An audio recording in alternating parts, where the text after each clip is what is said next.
ಭಾರತೀಯ ವೈದ್ಯಕೀಯ ಸಂಘ, ವಿವಿಧ ಇಲಾಖೆ ಹಾಗೂ ವಿವಿಧ ಸಂಸ್ಥೆಗಳ ಸಹಯೋಗದಲ್ಲಿ ತಂಬಾಕು ಮುಕ್ತ ಅಭಿಯಾನ ಜಾಗೃತಿ ಮೂಡಿಸಲು ಯಾದಗಿರಿ ನಗರದಲ್ಲಿ ವಾಕಥಾನ್ ಜಾಗೃತಿ ಅಭಿಯಾನ ನಡೆಸಲಾಯಿತು. ಯಾದಗಿರಿ ನಗರದ ಲುಂಬಿನಿ ಗಾರ್ಡನ್ನಲ್ಲಿ ಶಾಸಕ ಚೆನ್ನಾರೆಡ್ಡಿ ಪಾಟೀಲ ತುನ್ನೂರು, ಜಿಲ್ಲಾಧಿಕಾರಿ ಡಾಕ್ಟರ್ ಸುಶೀಲಾ ಬಿ ಅವರು ವಾಕಥಾನ್ ಜಾಗೃತಿ ಅಭಿಯಾನಕ್ಕೆ ಚಾಲನೆ ನೀಡಿದರು. ವಾಕಥಾನ್ನಲ್ಲಿ ಎಸ್ಪಿ ಪೃಥ್ವಿಕ್ ಶಂಕರ್, ಜಿಲ್ಲಾ ಪಂಚಾಯತ್ ಸಿಇಒ ಲವೀಶ್ ವರಡಿಯಾ, ಅಪರ ಜಿಲ್ಲಾಧಿಕಾರಿ ಶರಣಪ್ಪ ಕೋಟಪ್ಪಗೋಳ, ಸಹಾಯಕ ಆಯುಕ್ತ ಹಂಪಣ್ಣ ಸಜ್ಜನ್, ಡಿಎಚ್ಒ ಡಾಕ್ಟರ್ ಮಹೇಶ್ ಬಿರಾದಾರ, ಇಮ್ಸ್ ಆಸ್ಪತ್ರೆ ಡೀನ್ ಡಾಕ್ಟರ್ ಸಂದೀಪ್, ಐಎಂಎ ಜಿಲ್ಲಾಧ್ಯಕ್ಷ ಚಂದ್ರಶೇಖರ ಪೂಜಾರಿ, ಡಾಕ್ಟರ್ ವೀರೇಶ್ ಜಾಕಾ ಸೇರಿದಂತೆ ಅನೇಕರು ಇದ್ದರು.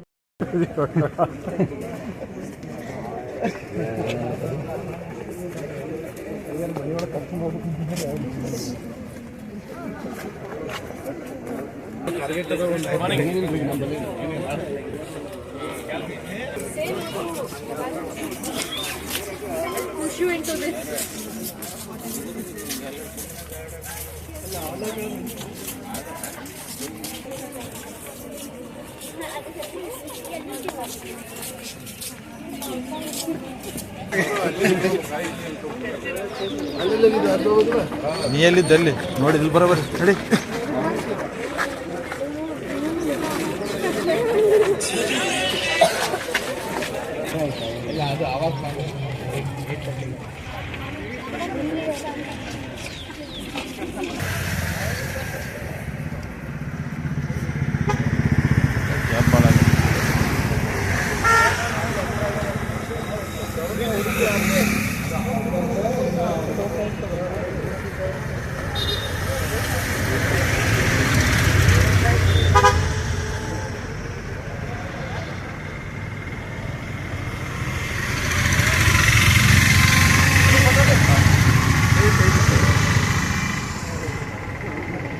ಸ್ಪೀಡ್ ಹೋಗಿ, ಸ್ಪೀಡ್ ಗ್ಯಾಪ್ ಇದೆ, ಗ್ಯಾಪ್ ನೀವು